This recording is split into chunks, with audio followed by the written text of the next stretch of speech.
And so spider tanks, it works, it's cool. Plus, you know, as you guys will see, it's pretty creative. I'm with you on the loving getting inside of a mech and running around things. So even without knowing that this was a play to earn game, I was all about it when I saw it, because not only does it provide that, but it does it in an accessible way. You know, too many times these play to earn games have these high barrier to entries, and as much as I do love some of the more in-depth stuff being built, I don't want to be playing Excel spreadsheets online, right? Like, I want to sit down and have fun. So you guys have a great marriage here of accessibility, and you can jump in and have fun, and then there's the layer stuff on top of it. So while people go ahead. I was just going to say, would you guys like to hear a little bit more about how Play to Earn works?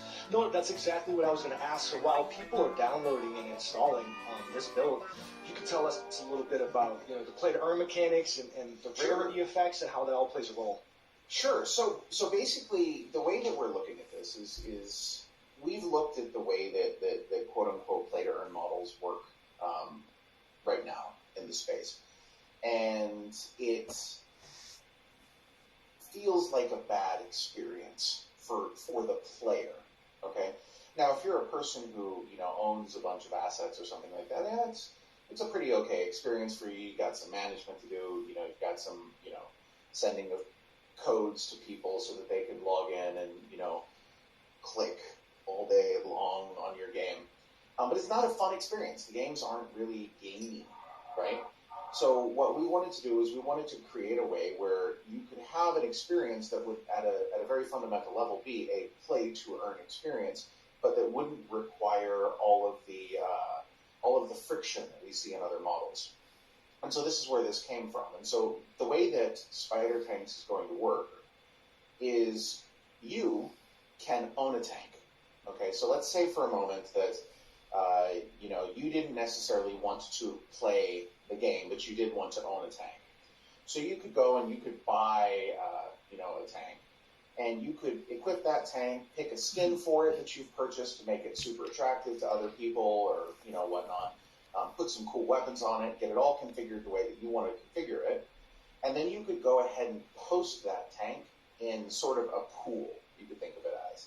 You know, a gigantic vehicle pool that then a free-to-play, play-to-earn player, okay, who doesn't own a tank, they don't have the ability to purchase a tank, could step in and join the game and click on your tank in the pool and automatically be able to use your tank, potentially win the game, you know, pick up some additional parts which will be used for upgrades, pick up some tank coin, all of that. At which point in time, you know, when the match is done, that tank goes back to the pool. The token is never transferred, so there's never any risk that you're going to lose it. And you guys split whatever the takings are from that event. And so you could do that. There's also going to eventually be the ability for you to go in and browse and select which tank you want to use. I just love the way it looks. Just look at that, guys. We're really excited about it, and a lot of the cool stuff that's in store for the future going forward that, you know, we'll touch on at a later date. But great synergy. You guys are amazing at what you do, and thank you so much for sharing it with our community. I think, you know, there'll be a long and fruitful partnership. I did want to ask, because a lot of people had asked this during this, what's the timeline you guys are thinking for release? For this? Correct. Soon. I had a lot of fun chatting. Sounds good. We'll look forward to the whale tank. Okay, we'll catch up with you guys soon. Take care, guys. Thank you.